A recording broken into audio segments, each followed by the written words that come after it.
All right, welcome to Now This Is Podcasting. I'm Connor, and I'm here as always with Calvin. Namaste.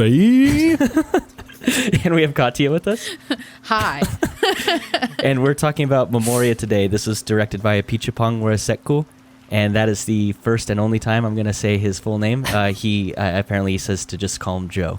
But he wrote and directed this film. It came out in 2021, and it stars Tilda Swinton. And this is like a really kind of an interesting movie. I didn't realize this until Calvin and I went and saw it. He told me this won't be released on DVD, and it won't go to streaming. It just will kind of bounce from theater to theater, and that's the only way you can see it. So we ended up seeing it at the C in downtown Denver, which, again, just love going to that theater. But yeah, it was kind of a neat experience, and then the fact that it's going to be there and then it's gone. Yeah, which, I mean, that's the history of film. We're just in a very weird time of film history where we can just collect things and watch them whenever we want, or, you know, we're just so inundated with so many different types of movies that we can just watch whatever is on streaming and not really care, unless it's like your favorite, you know, you buy maybe your favorite or you get it on Amazon Prime, that sort of thing. So to think about like, oh, this is what it was like back in the day. Right. But also back in the day, like some movies, like popular movies would run for a couple of years. Do you know Top Gun? Top Gun ran for a year in theaters. Oh my God. Sorry, Yeah. we just talked about Top Gun Maverick, and when I was doing my research for that, it was in theaters for a year. That's wild to me. That's I was insane. so excited to talk about Top Gun again.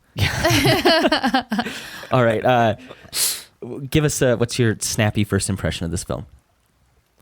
I would say Tilda Swinton drops the greatest beat for all time. That's I like that. I thought of biggest budget ASMR ever. Oh, that's Yep. great. Yeah, that, I mean, Katya can speak to that experience. Yeah, mine's great nap. That's good. It was I mean, delightful.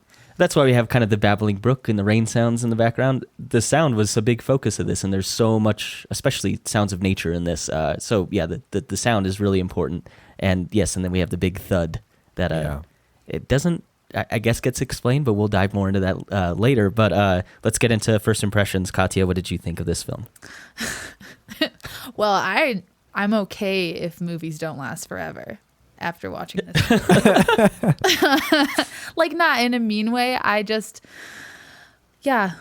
struggled to want to go see it a second time with you guys at the sea, and I did fall asleep for the most important part of the movie, where apparently a lot of things were explained. For like 5 minutes. Yeah, like there's nothing the whole time, and I was just listening to the stream, and I'd been struggling the whole time to stay awake, and then I kept closing my eyes and I kept opening them, and it was the same thing on the screen. So I was like, well, it's not really gonna matter if I close my eyes for a longer time. And it's unfair. You were at a big disadvantage because you told us you listen to like rain sounds and stuff when you go to sleep. Like that's like your white noise to go to bed. So this was like you were set up for disaster. I was. As soon as he laid down and almost died or did die, I never got clarification on that. Like by the stream, I was done for. So, I mean, I thought it was really beautiful, and I really tried. I was trying really hard for the first, like up until that part, to try to be paying attention and see, you know, what I could feel and what I was thinking. But for me, it was just super chill the whole time. And that's pretty much all I got. I didn't really pull a lot out of it. I feel like this is one where you could see, oh, Tilda Swinton, I like Tilda Swinton, and go without really like learning a lot about the director, and then be totally flipped around in what your experience actually was. So I think that was the biggest thing for me, is because that's all I knew was, oh, Tilda Swinton, and Calvin saying it's a slow movie, and me being like, okay. Yeah. Not really understanding it was a slow I movie. suggest, I was like, I'm gonna get some tea. Do you want some tea? And you were like, oh, I'll be fine. I was like, I want some of my tea. Yeah, based on what you had said about it, I actually went and grabbed a cup of coffee before going in, just in case, you know. But I actually found it like pretty engaging in a really weird, loose narrative kind of way. Everything about the movie felt so purposeful, like from the like shot selections to where you had your characters blocked in, and the sound, of course, and then all the dialogue. It felt like poetry was kind of a theme throughout the movie. And it felt like all the dialogue was like really intentional. So I found myself like staying engaged, and it took a minute to realize I'm just supposed to sit back and just observe.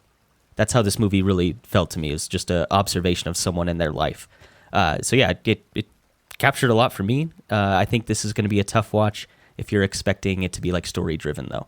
Yeah, and I would say, Memoria tests the definition of narrative as well as the patience for an audience hoping for one. That's good. Yeah. I love test the definition of narrative. That's a great way to put it. Yeah, but it rewards those willing to reflect on the intersection of human experience, time, and physics. We'll get into this movie is very Buddhist influenced, and you can really, if you just come in with the notion of samsara or anything, cyclical nature of life and interconnectivity of everything, you can see where the director is going with all of these things. This really is a movie that is a meditation about meditation, which would feel pretentious if it weren't literally about that thing. And trying to make you meditate. Yeah, exactly. Like force you to do it. Yeah, there's like 3 levels of interconnectedness. So I think it's the point, it's the subject, it's the audience experience. So I think that's the best way to look at this film. Other people might have different opinions. So I was listening to another podcast and they said this was like sort of one of his action films. Wow. Okay. Oh, I wanted to see. Like in comparison to his other ones, like this was a faster paced. That's fascinating film. because, yeah. I don't know if that's accurate, but I was like, wow. Uncle Boonmi, who can remember his past lives, has been on my list for a little while now. I didn't realize that this was the same director when I saw posters for Memoria, and Uncle Boonmi won the Cannes Film Festival in 2016, the Palme d'Or. So, yeah, he's a very well-known and well-respected director. So it makes me excited to think that there are slower movies Yeah, than this. right. There could be slower. Of course, you would be movies than happy this. about that. Right. I guess my struggle with it being called slow is, to me, I would ascribe that to a movie that's not pushing its narrative along or it's not developing its characters. Like, so that's a slow movie to me. This movie wasn't trying to do any of those things. So it's not slow. It did exactly what it was supposed to do. It did exactly what the director was trying to do. So I don't know. I guess maybe in the more like, I think the way people would describe a slow movie normally, this movie didn't really fit that to me. Because it's certainly not exciting, but I was certainly engaged the whole time. So. Yeah. I also thought Hereditary was slow. Like, I thought a lot of different kinds of things are slow. If you went back and watched Hereditary now after some of the I'd be movies like, we oh watched, my gosh, you're like, man, this so thing good. they're sprinting to the end and people are on fire.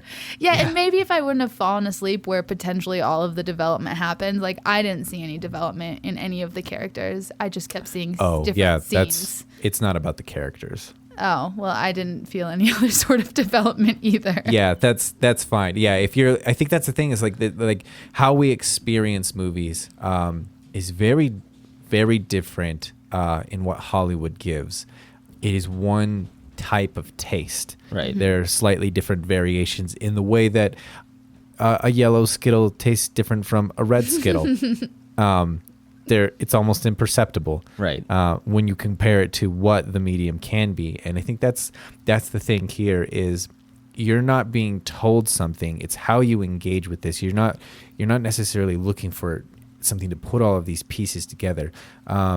Memoria is it's an exercise in looking at things from a different perspective by communing with the mundane and allowing it to impart its wisdom on you.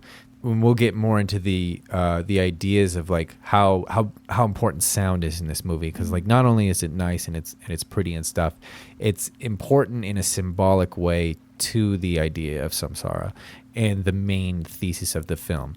But I want to set all of that aside right now and just focus on this is supposed to reflect the nature of human experience and human existence. It's supposed to force you to sit down and be like, I'm going to sit here and just think and just look at things where nothing is happening and nothing is important. That's the point. Like sometimes a leaf is just a leaf. Yeah. So you haven't used that in a long time. Yeah, exactly. I haven't great. needed to because we're talking about like roosters and gooses and like and everything means something. But I think that's the thing. It's like when we pay to see something that someone has created, we're expecting there to some real wisdom or some main idea to be imparted on us. And that there is like a really intricate way that everything goes together. Characters change. There's a story to this, but that's not how real life is. And that's the whole point of some part of cinema is it's just a reflection of one part of life, open-ended on both sides of beginning and end of film. And this is a really expansive way of looking at it that is also very intimate. So I think a good way to jumpstart that conversation is, Katya, you found a really good hot take on Reddit. I have some follow-up questions on that, but I'll give you my hot take first. excellent. Here it is. By What do you want? Oh, yeah, you can give the username too, yeah. yeah, username is because it's kind of funny. It's Keanu Raves AU. So I don't know if that's Keanu Raves Ow or Keanu Raves Golden Gold. Isn't Oh Australia yeah, it's probably AU? Keanu Reeves. Is it? Oh, yeah, maybe. Oh, Australia? it's either Yeah. Australian or this is gold. We got to message this guy. It's the Yeah. Australian Keanu Reeves and not the American one. It's Raves, not Reeves. I know, that's what I said. Absolute trash wank of a film. Starts off strong. Continues to say deliberately slow and obfuscated to give an illusion of depth while offering nothing to substantiate that illusion. I felt like my time was being stolen from me when watching it, which in retrospect is kind of like real life. Yeah. It's exactly what's like happening Exactly. He's every looking- single day. Yeah, he's looking for profundity, and it's not there. Like, that's the whole point, is like, if you go into the park and you stare at a tree, are you going to find meaning there? And I think a lot of people, especially people that grow up Christian, everything has to mean something, because we have to explain why good things happen to bad people and bad things happen to good people. It's because there's purpose, there's meaning in all actions, in all things. Sometimes things are just happening Yeah. and they mean nothing. That is a really hard concept for some people, and especially when you're going somewhere to be entertained. Well, yeah, I think that's my big question. And then maybe it's just because, like you were saying, like Hollywood and maybe how we've been taught to what movies we've been taught to see and like what we've been exposed to, you know, like What we're told to like, what we're too. told to like. It's just very sensational, and we're used to like these story narratives and this kind of escapism from life. And I guess in a way this is escapist, but I think my always biggest question is like, I did this when I just go look at stuff. Sometimes I just stare at things. So I don't know why I would need to go watch a movie telling me to stare at something when I could go outside and stare at something and get the same experience. So I think like I'm interested in what the point is in having it in cinema, if it's just trying to have this isolated kind of moment for you to really take a break, like you're kind of captive there, you can't leave. Like that would make sense. Or if they're trying to just like expand people's minds, but it kind of feels like if you're not ready for it, you're not going to like it anyway. I think it's I don't because know. people want to see and hear nature in the comfort of AC. Yeah, That's what I think. kind of. Yeah. I always think about how, I love being outside, and then I get outside and like, I hate sunscreen. I know. I was like, Calvin, let's go outside. It's gonna be so nice. You're just like, nature is uncomfortable by definition. I'm like, no, it's not. Yeah, look at my stomach. Do you think it's seen sun since I was 20? You do burn pretty good. Yeah, that's why it has not seen sun since I was 20. I mean, you remember what I burned in my Lake stomach. McConaughey, I remember Yeah, that. yeah. Oh, that was great. My That's mom crazy. was pissed. I did want to bring up what he said. It has the illusion of depth. Mm-hmm. I disagree with that, because I think if you went in this movie thinking you were going to have a deep narrative, or you were going to have deep development of characters, or the characters themselves were going to be deep, then yeah, this movie isn't deep. But I think the point was just to sit back and just take in the movie. And I feel so pretentious when I was writing my notes. That's how I felt about everything. It's like, just experience the movie, man. I mean, to be fair, that's what Kiefer said of Top Gun. I know. But yeah. It took me like maybe like 15, 20 minutes to realize like, oh, this isn't about her achieving some goal or moving from point A to B to C to attain something. It's literally just her moving from point A to B to C for the sake of it. That's it. Yeah. That's all it is. I think it's even better to think of it as moving from point AB to BW. Yeah, that yeah. we have no context for. We have the idea of a human lifespan, And that is all that we're giving. All that we're given. We don't really understand where she is on her path of life and what any of it means. And that's the whole point. Is we're not trying to expand on her overcoming something, on her meeting someone new, on finding a new zest for life. Like this is just life. And like to your point, like why make a movie like this? And like I'll be honest with you, like I have a completely different view on life and how I take things because of how my taste in film has changed. Like I went from like, oh, I'm going to go to school because Avatar is such an amazing movie. What a great expression of the human condition and like real people. And now I'm like, sorry. Did you really think that? That's terrible. this is why film is important. Calvin, you might be smart, you might be intelligent, but I was smarter than you at like age eight. But that's or the thing 9. is I think like smart people, even like I'll still like say that I was smart. But smart. I think that smart people can turn off. Like we were actually talking with a friend earlier today about her mom being a Christian and a scientist. Like, well, how do you really balance those two things? Like, if like all of the science data points away from being a young Earth creationist, like, how do you really teach that subject? And the thing is here as well, I think that people can turn their brains off if they're not taught a different way of looking at things. And that was such a big problem for me. Like, I thought that the peak of storytelling was a James Cameron movie. Yeah.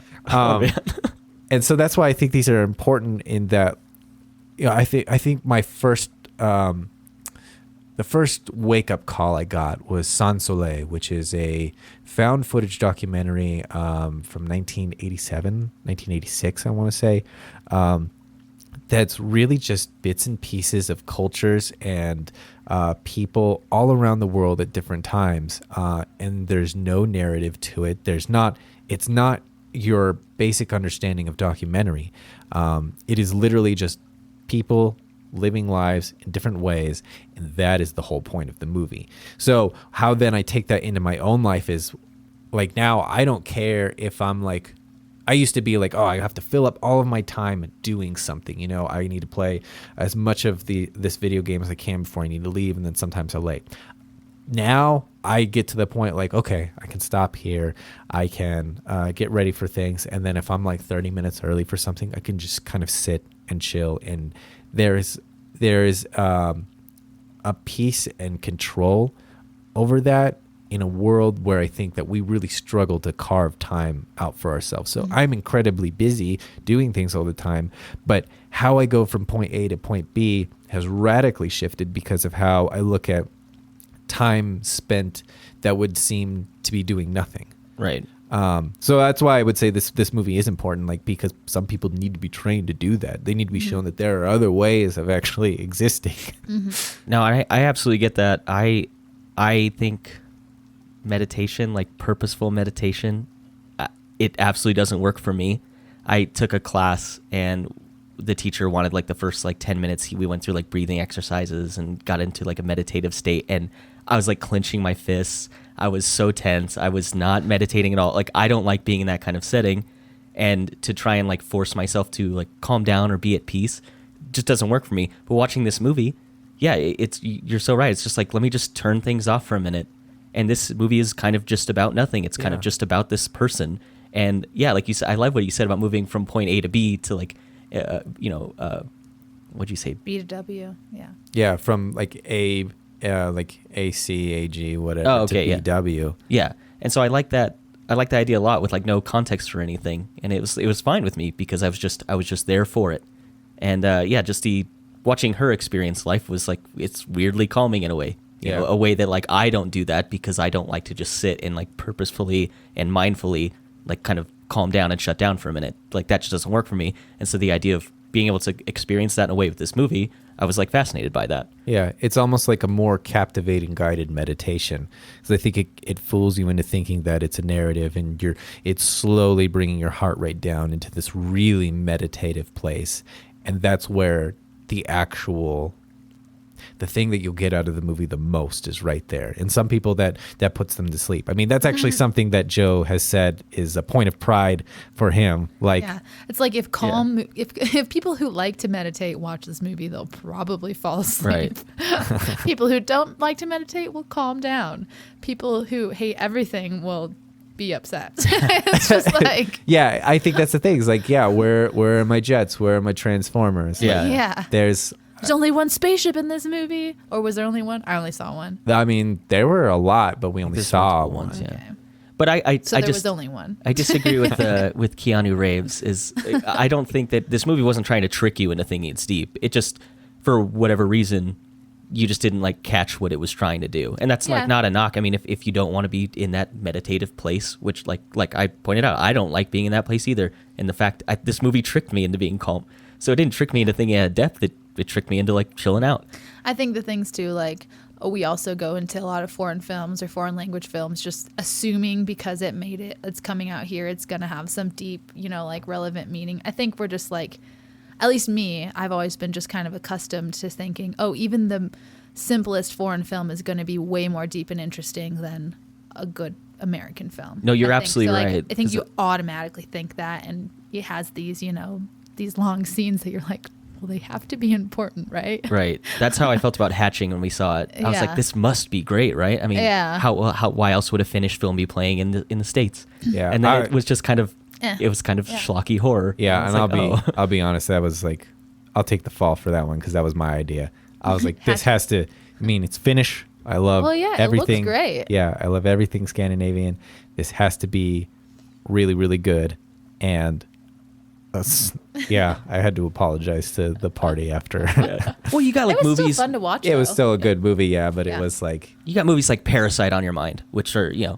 is like I don't care what language you speak, it's an outstanding film. And so Yeah. you go into that, you have that impression of like, okay, if it's a an international film, it must be good, must be profound in some way. And I think this is profound in a way. It's just not in a typical, Not in the movie. not in a It's story-driven way. Yeah, it's in you, like the viewer. Yeah, For yeah. the most part, it's not like. And it's a little bit in Tilda Swinton. Okay, so I want to talk about Tilda Swinton a little bit. I tried to get through this interview with the director and Tilda Swinton, and it was incredibly boring, more boring than the movie for sure. I mean, they spent probably the first 10, 15 minutes just talking about it wasn't being filmed in Thailand, which is where all of his previous films had been made, and how they were trying to break out of their comfort zone and go somewhere else, and they spent so much time on it. I actually had to turn it off because they weren't talking about the movie at all. But before I did, Tilda Swinton, she said that she would describe Jessica as a conundrum rather than a character, and she said that she was dislocated but connected. And I have no idea what that means. And Yeah. I was hoping that Calvin, you got your fancy film school brain. Can you decipher what she's saying? It sounded so pretentious when I was listening to that interview. So- I was like, I'm done. I have like two thoughts on that before you go, Calvin. oh, I want to hear your thoughts. Oh, 'cause please. My film language will not suffice here. Well, okay, so she said she's displaced and connected. Dislocated but Dislo- connected. I don't know if that makes a difference, but I think the main thing on that is just like she's like this. Well, she's just an odd-looking person. First off, There's a She's haunting gauntness to her figure. She's always been this like great, like white witch, like kind of. doesn't she play the White Witch? sea in creature. The Lion, the Witch, and Wardrobe? Yeah, that's what she's saying. And, Oh, okay, yeah. yeah, that and like in Lady in the Water and all these things where she's just kind of this ethereal, like Yeah. kind Bryce of Dallas Howard weird, in Lady in the unsettling Water. person. So I think having her kind of in this very like native landscape, like that part, that's the dislocated part. Like she's this person that doesn't belong there necessarily, like ancestrally. Right. So she's dislocated, but she seems so content and settled to like absorb all of these memories and be a part of everything. Okay, I can So, understand that. Yeah, that's like I think the biggest thing I would pick up on that. I think just Might be in the one thing. context of the conversation, the way they Yeah, were talking, I was probably like, felt I don't know weird. what you mean. Yeah. I I also read always, some things where they're like they were so in sync, her and the director. So like they knew what each other meant. Apparently, Yeah. this is a project they've been trying to work on for like 17 years. Oh wow. I It's guess been they had known each other for 17? a long time, and they had tried to collaborate on some things, and it never came through. And they finally broke through and were able to make Memoria. But what do you think of that? I would say that, so there's one article that I saw, the title of it, I think it's so apt to the process of making this film, and again to the main niche meaning of this film is Memoria is a film concerned with what gets lost in translation. And that was a big problem for Joe when he was making it, because he just couldn't communicate everything that he wanted to the production team. So he's like, I just literally had to let go of my control and just let people act and put equipment in places that I didn't necessarily want or agree with, but let them be who they're going to be, trust them and their process. I think that's such a fascinating thing, because one of the most uncomfortable, frustrating moments in the entire movie, I think really sums up what that means, is when she is trying to describe the sound to Hernan. Oh yeah, that's one of my favorite scenes. Trying to replicate a sound Yeah. in post-production is a nightmare. And when she is talking about it like being more round and it's like, how do you approach a thing without knowing the word for it? Right. And Memoria is so much about things that don't have words for them. So how do you talk around something, around an idea, this feeling that's there, without actually being able to say it, because that word doesn't exist? Mm-hmm. That's why I said a lot of the dialogue felt like poetry to me. And one of the ways she describes the sound is she says it sounds like a huge ball falling into a container surrounded by seawater. Yeah. Yeah. And I was like, what an amazing line. And it evokes an image in my head, and it evokes a sound in my head. Mm-hmm. And it is like, how do you, yeah, I love how you said that. How do you talk around something that is, it's subjective to you, first of all, and then how do you try to produce that in a way that's like, can be understood by everyone? I just love the dialogue in it, and I love that scene a lot. Like, Yeah. how do you pinpoint something that is like so personal to you? Yeah. And two, it's like also another way, like I always feel like I have an idea all sorted out in my mind, only to find that the words fall out in splendidly awful fashion. Yeah. Which really begs the question: do I not really know this idea, or am I unable to form the right string of words to convey that idea?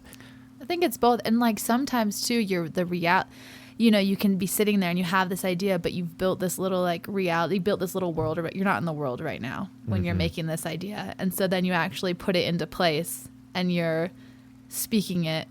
And yeah, this weird translation happens when something goes from your head to like out in the world. Yeah. It doesn't always make sense. And that's one of my favorite quotes. I still need to look it up. I feel it's been too long. I've mentioned it too many times for me to not know who it's by, but it's an idea is born in my mind, dies on paper, and is reborn on film. Yeah. And just that process of translating ideas from mediums. Yeah, and what they do. Although I thought like specifically that scene when she was describing the sound, I thought she did a great job. And I thought part of the reason she was able to describe it so well was because she was speaking, like she was trying to speak in a language she wasn't as comfortable with.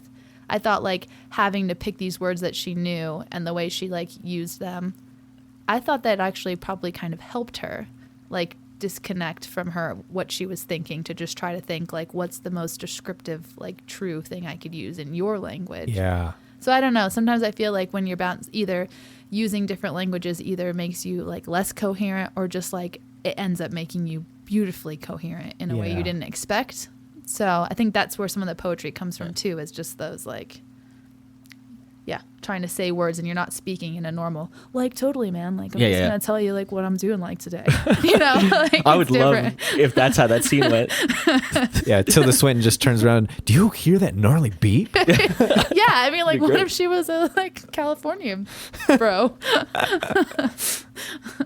All right, so before we move on further and try to dive deeper into like what is the movie about, there's one scene I wanted to talk about, and it stuck out to me because it's so different than the rest of the movie, and I figured it must mean something, or it'll repeat later and it'll have some profound effect on me. But it's when Hernan and Jessica are going to look at the refrigerators for her orchids, and the scene is done with the handheld cam, and it's following them around as they're going through this, and it was so jarring to have a scene that had been, all the other scenes are, like I said, they're so purposeful. And it felt like everything everything was blocked out and everyone was going to say the right thing at the right time, and you're going to have the pause and you're going to have the sound. And that scene just was so out of nowhere, and then it never repeats again. So I don't understand why it was in the movie. And it doesn't even feel like it was in there because they're like in a kind of a bustling part of town, I guess, because there's other scenes that take place with her in cities, and there's traffic noise and other things around, but the camera's still like set, and it's still like kind of eerily peaceful, even though it's at night and she's being chased by a dog at one point. Like, everything's set and it's purposeful. And that one scene just like leapt out to me as so different than the rest of the movie. I didn't know if you guys like caught it or had a thought on it. I just don't know why it exists in the movie. I'll be honest, yeah, no, I didn't notice it that way. It wasn't jarring, and from a formalistic point that it took me out of it. I was trying to figure out if the orchids meant anything, and then why she disappears for a moment. Yeah. But otherwise, like, yeah, I can see what you mean. Like, there aren't a lot of places where the camera moves at all, whether that's panning, tilting, or tracking. So when you put it like that, that is a very interesting shot. Well, and then it just annoyed me because there's no like payoff for it never occurs again. So I spent a bunch of the movie waiting for it to happen again and be like, oh, this must be. But I kept thinking this was going to be like a motif. I thought it was going to be something that was going to reoccur and it was going to mean something. But no, it was just one shot, and I was like, why? Now I'm more confused. Yeah. I was just like, why is this guy helping her pick out a refrigerator? I did not notice the filming. Yeah, I think it's so confused about why he was there. Yeah, I think it's just to hide the fact that Jessica dips away for a moment. Yeah, okay. No, I could see that. But other than that, what that means, I don't know. Because, yeah, I mean, the thing is I love to break down and super analyze films. I've not really done it with this one because that's not really the point of this. And I think Joe has actually said that in interviews as well. It's like, if you really want to dive deep into all of these things, all of these ideas swirling around, you're going to be kind of disappointed because they're not there purposefully. They're not trying to tie everything together. So, do the orchids mean anything? Who's the person in is it Bogota? I can't remember. There's someone else with refrigerators in another city. Right. That they're going to travel to, yeah. Yeah, I'm pretty sure that's a memory of someone else. I think we'll get into really why I think that and why I agree with Jessica being dislocated and connected and all of that all at the same time. But that's all I really have to say about that scene. I think if you really try to break down too much of like what's going on there, you're going to be disappointed because you're looking for some depth. Yeah, you're looking for depth that isn't there. So you're like, yeah, like why are the doors on my apartment made of plywood and not solid oak? Like, there must be a reason. Why not metal? Yeah, exactly. Why isn't it metal? Why isn't it made of, I don't know, recycled plastic? Why do I have doors? Yeah, I think if you get, like, that's the thing, is like if you get caught up on those whys, a lot of times when it comes to, sometimes movies and real life are the same thing. Like, thinking about them longer doesn't mean you get clarity out of it. Yeah. No, I agree, and I'm glad you said that because that's what I think too. I don't think there's any point to the shot being that way. I don't think it was supposed to lend to some narrative later on, and that was after getting out of the movie and like reflecting on it over like the last week. Mm-hmm. Was realizing that the movie really isn't about anything, and if you pull any meaning out of it, if you parse anything out, it's purely for yourself. It's not intentional in any way. So yeah, so I think getting hung up on the shot in the movie was fine because I was like, oh, that's weird. Mm-hmm. But then afterwards, after I thought about it more, I was like, oh, it means nothing. So yeah, I'm glad we agree on that.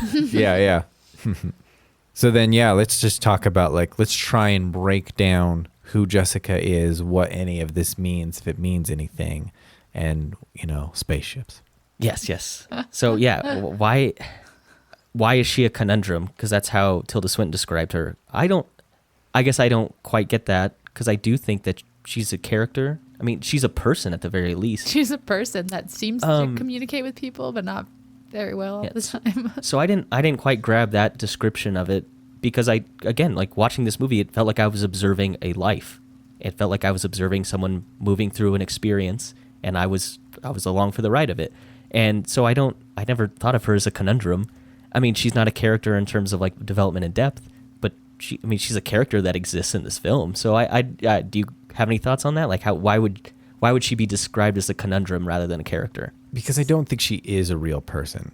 I think that a really cool way of thinking about this is when we talk about consciousness and we talk about the entirety of the mind, there is this idea that we're a passenger to ourselves.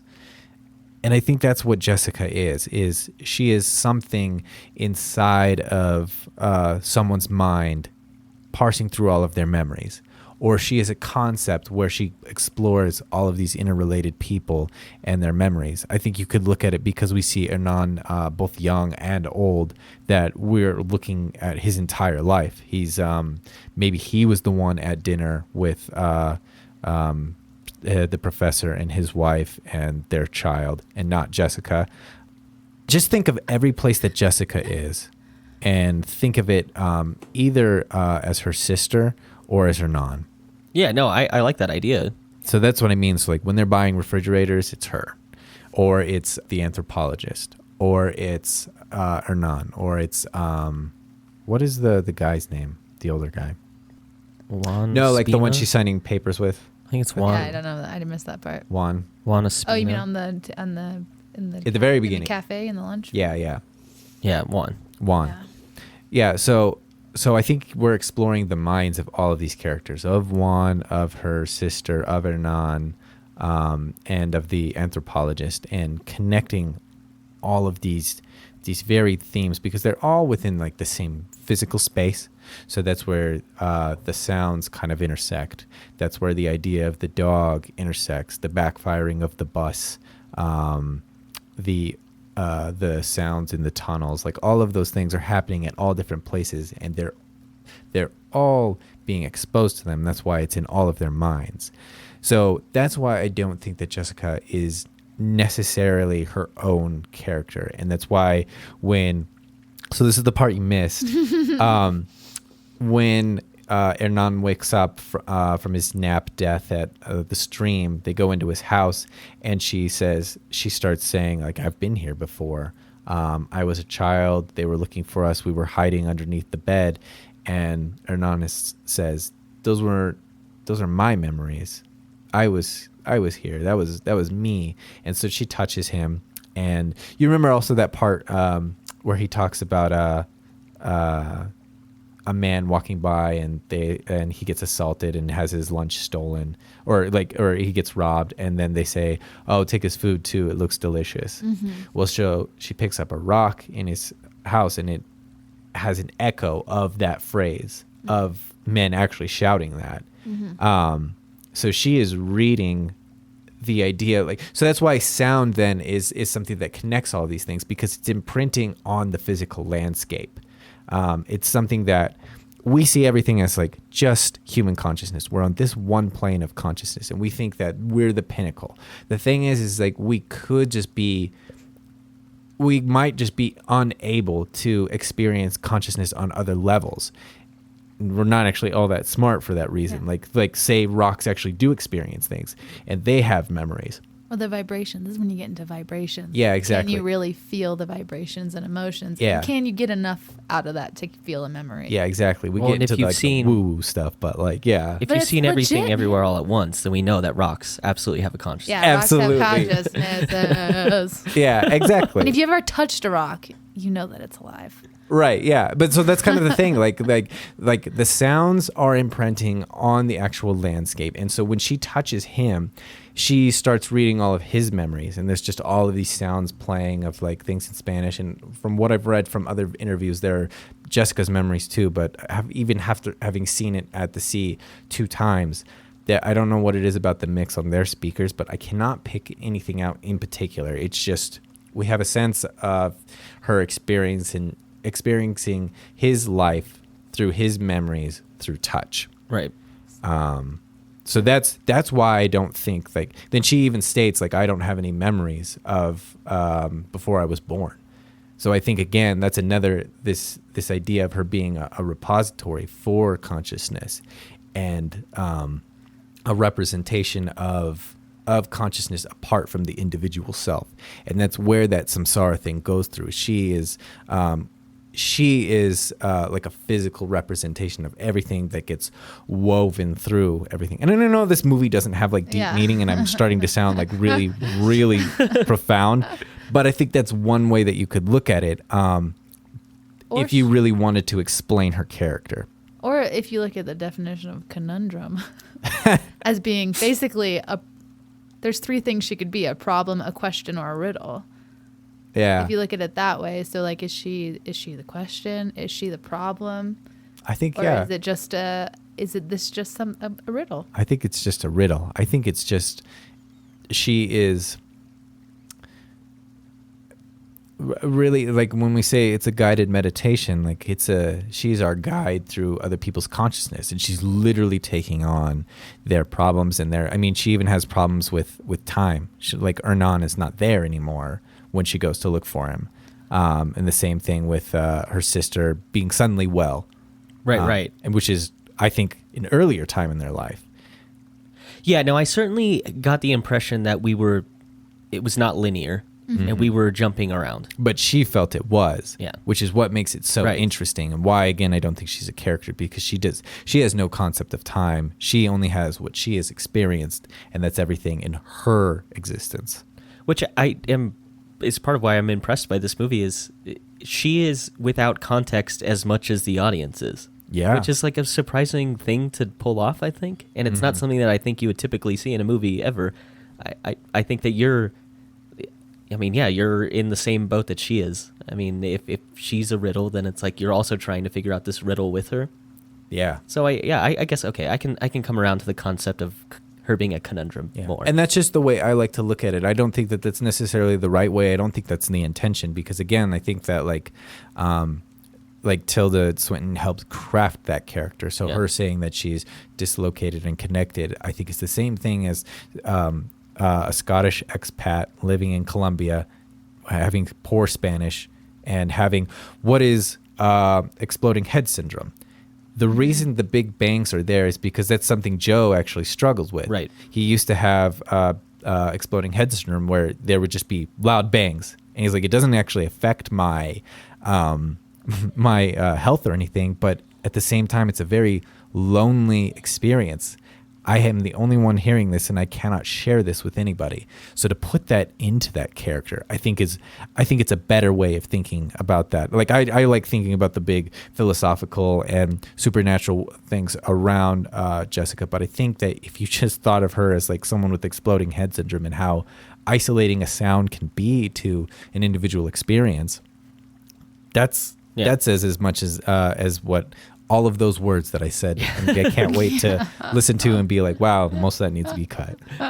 No, and I think I've said this a lot, is it sort of doesn't really matter what other people think of it. It's like what you take away from the movie, and no one necessarily has a wrong take, not even Keanu Reeves. Yeah, not even like, Katya, even though she was asleep for it. It's a great, but it's like great time. That's why I was like, I thought the thuds were like to wake you up, or to give you like little like wake up call. Like little clap snaps. Put in to keep you awake. Yeah, I thought there was like some other reason, but also just to wake you up, and a little tribal wake up. Yeah, the earth being like, wake up, sleepyhead. Exactly, because I like read about the exploding head syndrome, but I'm like, yeah, but why put it in there? It seemed like such a bigger thing. Right. Yeah, and I think it just is that idea of like sound and. Is he hearing something from another time period, from some other force from the that spaceship. only he can? Yeah, exactly. I think there's a physical and a supernatural problem that he's working through in his art. Yeah. So we brought up the aliens in the spaceship.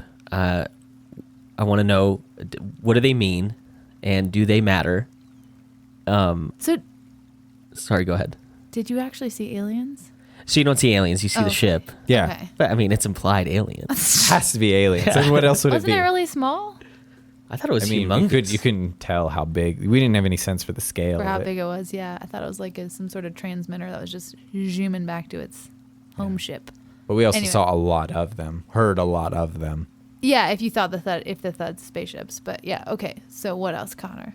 Yeah, so I guess like, do they matter? And I think for me, having them show up it does the same thing for the story as if it hadn't been there at all. I think the mystery of the sound, I guess it's resolved in some way, but it's not resolved for the character, and so it's still not resolved for the audience either. And again, I think it's kind of it's weird, and it's appropriate that both the audience and your character both don't get any resolution in this movie, because I don't think it's what the movie's about. It's not about an end goal. I think the movie kind of sets you up to think that, oh, this sound matters, and we're gonna get to the bottom of this, and we kind of get to the bottom of it as the viewer, but the character doesn't know. Yeah. At least to me, it's never implied that she figured out what was going on. I felt like that was like the one thing that was like, okay, you've almost sort of been along for this ride. Now here's a spaceship, and I just want to drive home. You really don't have any idea what's going on, and there's nothing going on. Like, I didn't think the spaceship was real. I didn't think this sound was actually from the spaceships. Okay. Like, I don't know. I thought it was just another weird, like, piece of the timeline. Yeah, I think it is. From, like, the old days to the future days. I think it is. I think it's, because he says it's, that sound, the bang is, Hernan does, I think he might have been asleep for this part too.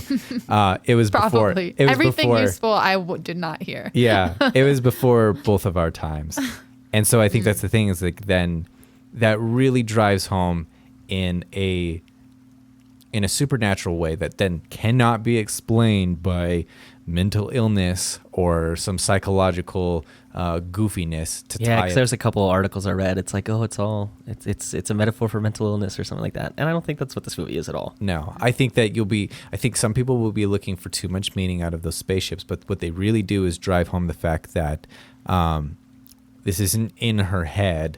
The sounds came from somewhere, and we have officially established that sounds exist in things not of their time. Yeah, I love that idea. Like the echo in the rocks. It's like it's just the environment is echoing these ships that were there maybe millions of years ago or something like that. I like that idea a lot. Is that even possible? That's the whole point. Like when you think of like samsara, like everything being everything and interconnected, and we're all just different forms of consciousness. Like that's really what that means. That's what this whole thing is driving towards, is that if you paid attention to things that seem like they're insignificant, they might actually have more information to give you because they experience time and space differently than you. So we move away from anything else, and we tie up this whole mystery of like how the past is chasing the future and influencing this one person. And I think that's just a fun idea, just that right there. I don't think we need to, like, I guess you could say that Joe thinks that the world was colonized by aliens. That's why not? I'm sure there'll be a Memoria to Covenant coming. Oh my God, what is that article I found?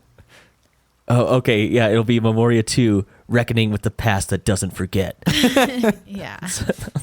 That was an article from Slant that I just thought the article title was action movie. Action movie. It's beautiful. But yeah, exactly. Like, and I think that too, like that explains like why we kept looking for that sound in the weirdest places because of the backfiring truck. Like, oh, maybe she just heard that. Oh, maybe it was construction. Oh, maybe it was an earthquake, because that's happening on that broadcast at the end of the film, and it coincides with those bangs. I think that is like, we can almost think like those sounds are so loud and they transcend even time to cause earthquakes. I think that's a cool idea too, and I think that that's kind of implied by looking at everybody's back, looking out at the sky, as like where the spaceships were. But I think that's all it is. I think that like if you look too deep at what the spaceships mean, it's really just about connecting all of the ideas of sound here. Yeah, no, I agree. I don't think the aliens, or at least knowing like what was the purpose of them or anything, none of that matters. Yeah, because I actually forgot a couple. Like this idea of sound being a motif is, take the first shot where she's walking, she hears the bang, she walks through her apartment, the chair squeaks, and then the car alarms go off. Those sounds are repeated throughout the movie. So then after you have the car alarms, then she is in the hospital room with her sister, and the chair creaks just like the chair creaked in when she was in her apartment. And then another time she's in the hospital, the car alarms go off again, and those bangs are present in a lot of different sounds throughout the whole movie. So the whole thing, you can almost look at like that first shot as being like, here is a collection of sounds of someone's consciousness, and then she is placing context to those in their lives, which I think is also a fun, like just thinking that like there is a soundscape of, or there's like a physical space of sounds and memories, and she is just picking through all of them, going through other people's experiences. No, I think it's, more than any movie that I think we've done, this is one where you can like plant your own meaning for it, you know, and kind of figure out what does it mean to you, because like we said, this movie is like all about experience. It's just how are you soaking it in? And for me, it was like purely observer. Like I felt bad when I wrote this, but I described it as vague slice of life, which I feel like is kind of reductionist for what I think is like a really wonderful movie. But that's kind of how I would describe it, like in its most simple form. And I still think it's wonderful for that. And for me, that's all it needed to be. I wasn't, like I said, after a while, I wasn't trying to look for anything anymore. I was just like, what are these characters saying? What are they doing? And that's all I care about right now. Yeah. And I feel like, I've really gone off the rails in explaining this movie that doesn't need to be explained. But I think that like, if you're going to listen to this episode and like want to talk about some of the deeper theories and what it means to you, like it can have that type of profound meaning. But I think it'd be a boring listen if it's like, it's just life, man. Yeah, exactly. Like I'd rather sound like an idiot if it teases out different ideas For sure. in your mind about these things. But and another one, like I forgot about like Oh wait, there's another. the hydroscopic nature of wood. They were in that one presentation about the construction of guitars. Oh, right, yeah. Yeah, and I thought that was another great idea of like the resonance of a physical instrument conveying human experience in music. No, I like the idea a lot. Yeah, no, that's great. It's just a throwaway sort of thing that why is that there? Because it's not anybody that we've seen giving that lecture before. We don't know. We don't have any context for that, unless maybe it was one of Hernan's classes. I thought it was the teacher Hernan had, because when she introduced that was herself, Juan. That was Juan himself. And it was. You're right. And okay, yeah, you're right. Then never mind. So that's why I think that that whole family, Juan and Jessica and her sister and the anthropologist and Hernan, they're all connected in some way, and they're all connected because of Jessica, who isn't a real person. So there must be some other physical connection to them. But yeah, I would ultimately just be like, this is just life, man. Yeah. So feel life. free to discount everything I've said in the last 23 minutes. All right, so we're getting ready to close this out, and we usually, we do our final thoughts, and then we give a rating. And when I was taking my notes for this, I had a really hard time figuring out how I would rate this, because again, it just feels like I'm observing someone's life, and how would I put a number scale to that? It'd be like if someone was like, oh, okay, like you've been hanging out with Calvin the last couple months. Go ahead and on a scale of 1 to 10, how's his life? 11. But it seems reductionist to equate someone's life to a number, and so that's why I don't have a rating for this. If you guys do, that's totally fine. I don't mean to be pretentious, like I've ascended beyond ratings, but I really But I had a hard time. I had a hard time figuring out how I would rate it, so I'm just going to give it a solid recommendation, and people should go check it out. And like I said, just a nice guided meditation, even if you're not into meditating, and if you just want to sit back and let a movie happen. This is a good one to go and check out. Yeah, I'll back that up. Solid recommendation. Yeah, I'll back a recommendation. Okay. maybe next year when it comes back around, we go see it and you'd be like, wow. I think I need to see it like between 2 and 4, which is my traditional nap time. So that's, if I went to see it then, I think I'd leave feeling rejuvenated and like expansive. But then I was just like, I could be in bed.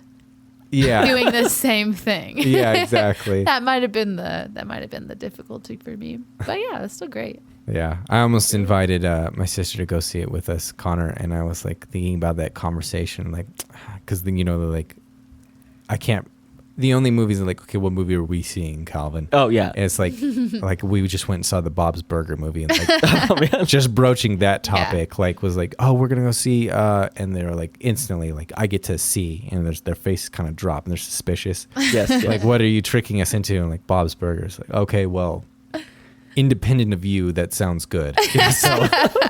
So I was thinking of like how I would approach this, and like, well, do you like to schedule and pay for naps? This is the movie for you. But yeah, I really think that this is my favorite thought when I come away from this movie is it's things like, do rocks experience life the same way that we do, but they have no way of expressing awareness?